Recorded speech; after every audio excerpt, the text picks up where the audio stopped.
This is Benny. Wow, two in one night. I notice when I'm in this room, or maybe it's the phone, that I sound a little bit low, so I'm going to speak up this time. I've got a review of the 1941 AMT Plymouth. I love Plymouth, and I like this model. Actually, I like the car. The model, I had one a whole bunch of years ago, and I started to put it together with a snap-together Viper motor that fit pretty good. The motor and the 6-speed, the T56, and I was putting a rear axle in it, and it fit pretty good in this kit, but I never got to finish it, and it got lost in storage, so I got another one. But this one I'm going to build a little different, and we'll go through the kit right now. As a box, as with the optional V8 and the dual exhaust. I don't know why they built it with the V8 and dual exhaust, but kept those skinny ass tires on it from the stock version. So yeah, can't really tell about the AMT. Anyway, this is one of their lazy engineered kits, like the 74 GTX a la Roadrunner and the Batman Goon car, which is actually a 78 Monaco that made the rounds with police versions. Yeah, this is one of their lazy kits. Unlike the 67 Comet and the 71 Charger, that are very excellent engineered kits that maybe AMT stole them from somebody else and put their name on it, I don't know. But this is your typical AMT. So we'll get to the decal sheet first. Let me move this out the way. None of which I will use. Gives you the pinstripes for the fenders, 3 different license plates, a District of Columbia, Arkansas, and I think that's a Pennsylvania on the left. I'm going to find some 1945 Louisiana license plate and use that instead of these. And this did not come with the kit. Let's see if we can get a shot of it. There you go. It's the radio face and the gauge cluster made for the 41 Plymouth kit. It's not a decal now, it's a, I don't know what you call it. All you do is cut it out and put it on the dashboard where it belongs. But yeah, I guess it's a good thing, because if it was a decal, then you might probably have to smooth out the detail on the dashboard. This way you just cut it out and stick it where it belongs. Now this came from this guy, Best Model Car Parts. I've got a set of gauges for my 69 Charger from them, and these guys, when you order it, they thank you. When they ship it, they let you know it's been shipped. After a few days, they thank you for buying it again. So he shows an interest in your business and doing business with them, and that's good. I like that. So I think I'll look for. That's a good look at the table. Do more stuff with that guy, Michael Hansen, bestmodelcarparts.com. So we'll take a look at the standard AMT instruction sheet. Not much to go here, but there's a color chart. I'm going to paint mine in a boring dark brown, boring Plymouth dark brown. And I'm going to use that motor.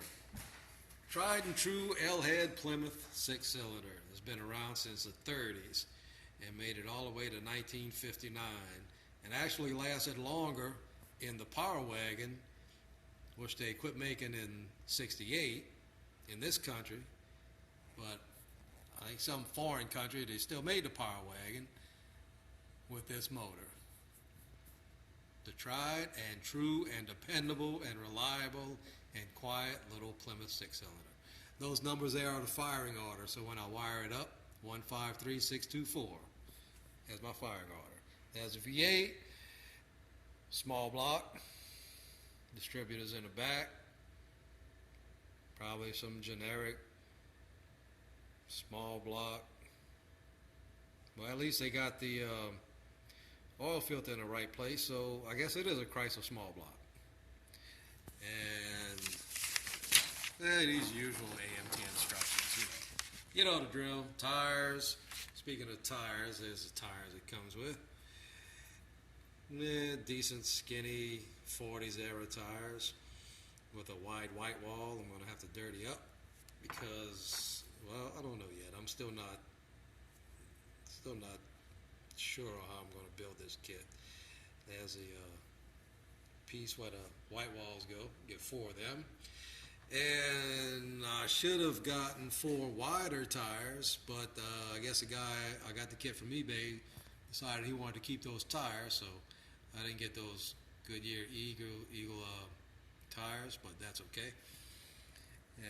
Chassis detail and 6-cylinder single exhaust with the V8. It's a metal axle AMT. There's a 6-cylinder instructions, and as the V8, you've got dual exhaust and headers, but the same rear and out back. It does come with a dual exhaust and different inner fenders for the V8, and even a different battery.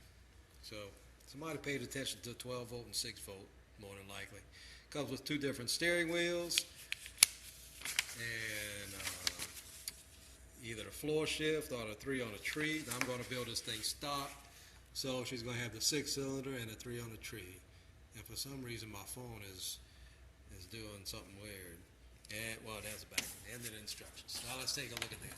Take a look at the kit. We start off with the body.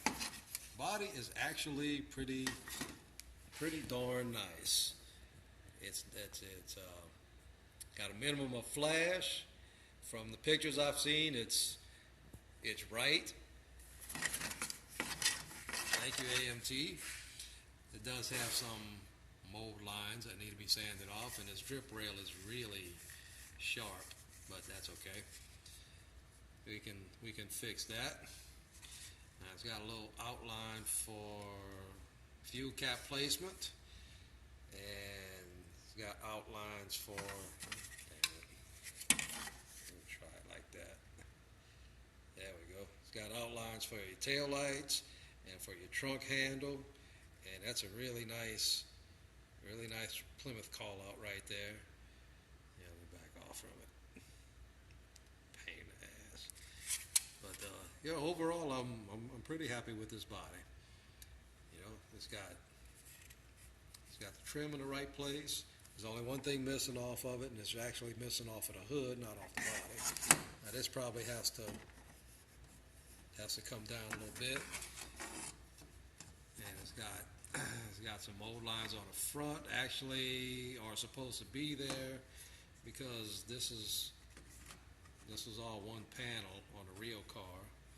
So I'm not going to sand that totally smooth.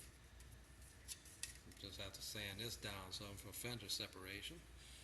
So yeah, his body's pretty nice, except for injector pin moldings. Can't get away from that. The only thing to do is sand that down. Sand that down on the ceiling if I want to. If I want it there, see, there it is on the inner fender as well. Likes to focus on your hand, doesn't it? So, there's the body, not bad, pretty nice. Take a look at the floor pan. And surprisingly, there's no injector pin moldings on the bottom of the floor pan. No words, no stencils. It's a pretty decent floor pan. Pretty decent chassis. It's got electrical lines running back to the tail lights. It's got your parking brake cable, and your X-frame suspension mounts for the springs. It has molded in upper A arms. It does have injector pin moldings on the top, but you don't see that, so I don't have a problem with it. This is where I do have a problem. What's on the floor of this tub? What's that on that floor mat in the front and on the carpet? Thanks, AMT. Injector pin moldings. We appreciate that. And you put them right where, look, on the seats. On the damn seats, injector pin moldings. Yep, this is one of AMT's lazy engineered kits. And of course, there's the barely there door handles and armrests and window cranks that makes it hard to paint. Molded in pedals. As a whole, I'm gonna have to cover up for the floor shift. The firewall is pretty decent. It's simple, but this was a simple car, simple basic transportation. What we got next here? These are the inner fenders for the V8 version. Put this over here. There you go. Get it off that damn table. Back it up. Oh, you son of a... Alright, well, there's one. There's your dual exhaust. And this is a pretty nice representation of the Chrysler Tough Wheel. Looks kind of like the Challenger version with the center hub. But there's no holes. You'd have to cut the holes out yourself. Either that or paint them black.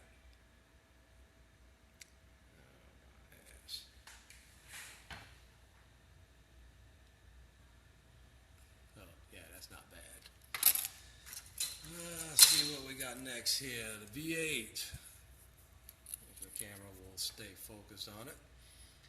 There's the V8. Has a place for the oil filter on the right side where it belongs.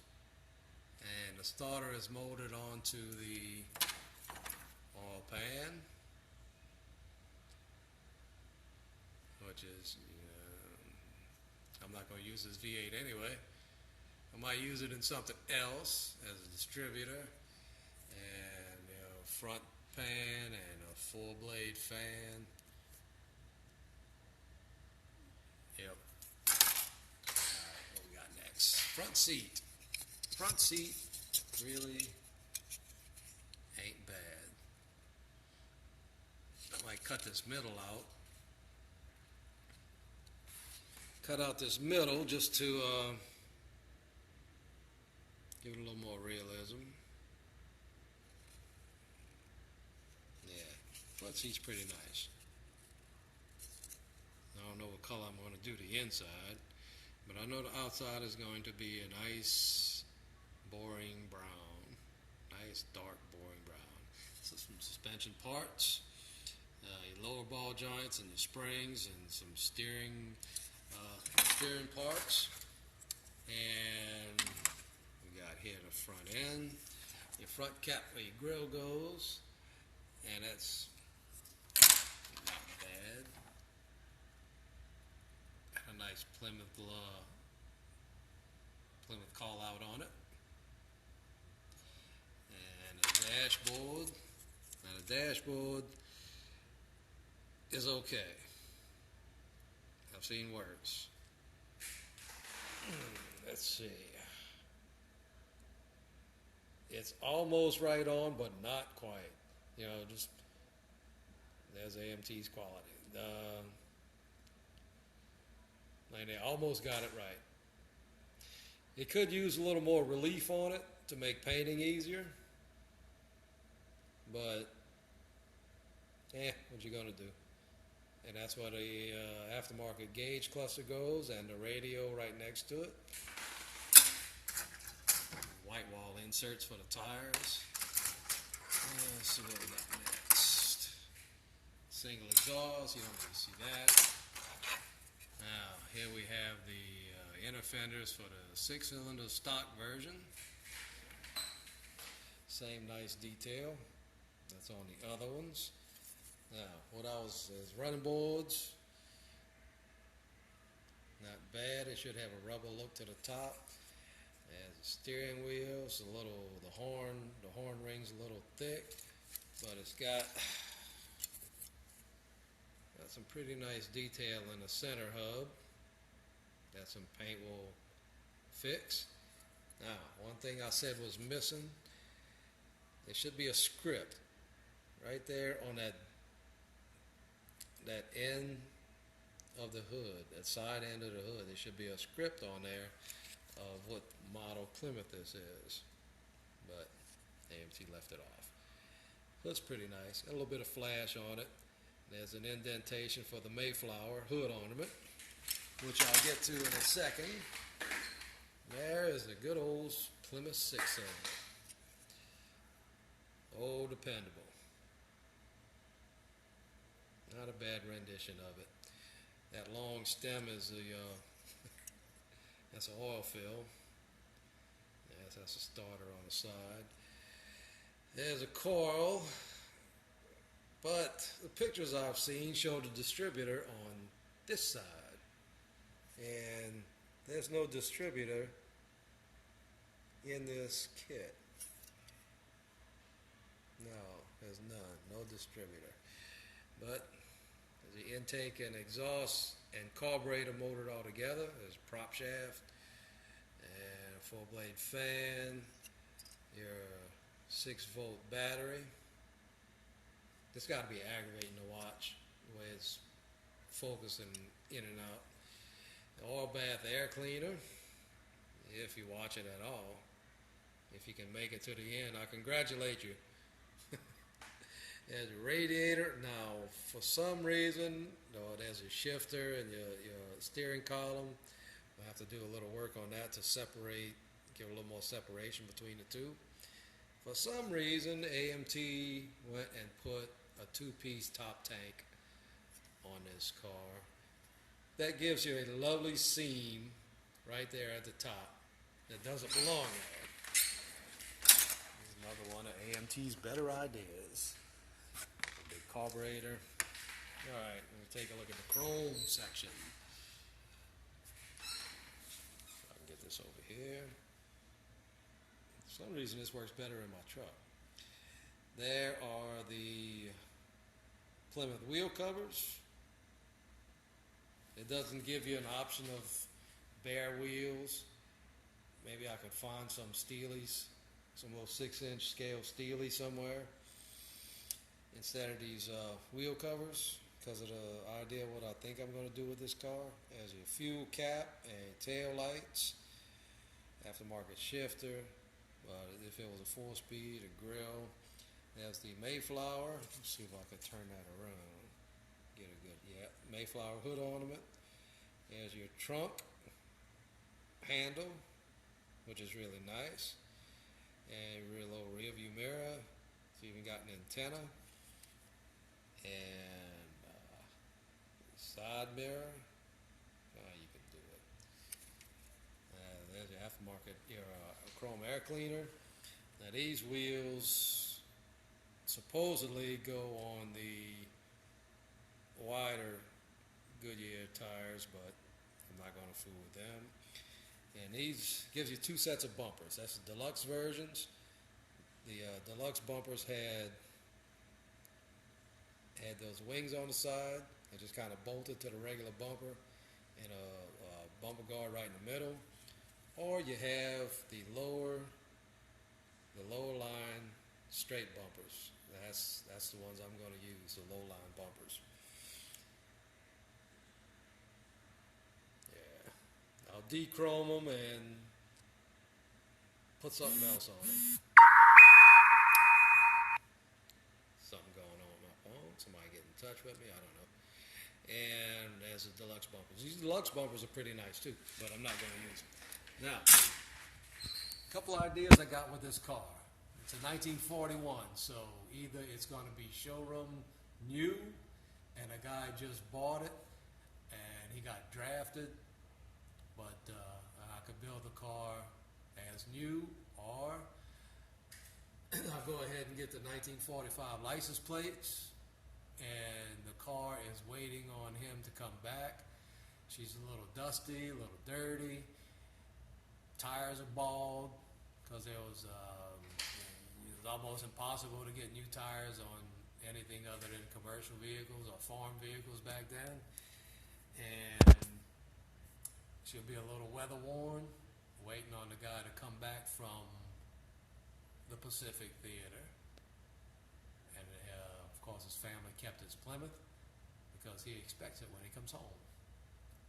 She's not going to be pretty, but that's one idea I have for it. Either showroom new or sitting around waiting for her owner to come home after 4 years. Now, I see in the middle, right here, everybody knows this car didn't have a one-piece windshield. It's a two-piece windshield. And I was kind of bummed when I saw that and said, well, I'm going to have to make a divider for it. But AMT actually includes a divider inside and outside for the windshield. They just didn't put it on this kit. Now, if you notice, see how thick, and one thing I didn't show you, how thick that headlight trim is? It's actually that thick on the chrome tree. And it's not supposed to be that thick at all. It's way, way out of scale. So I'm going to have to trim that down a whole lot to get it looking like it's supposed to look. Because that just, looking at it, and you're looking at it on this box, and man, that's some heavy duty chrome on there. But that's going to be stripped along with the wheel covers. They'll be stripped, and the bumpers will be stripped, and probably the hood ornament, because it wasn't really chrome. Well, it wasn't that shiny chrome. I think all the chrome I put on this car, I'm going to strip and redo it. So I'm going to trim those goofy-looking headlight rings down. So that's the review of the 1941 AMT Plymouth, the stock version. Got any ideas? Any questions? Let me know. Till next time, see ya.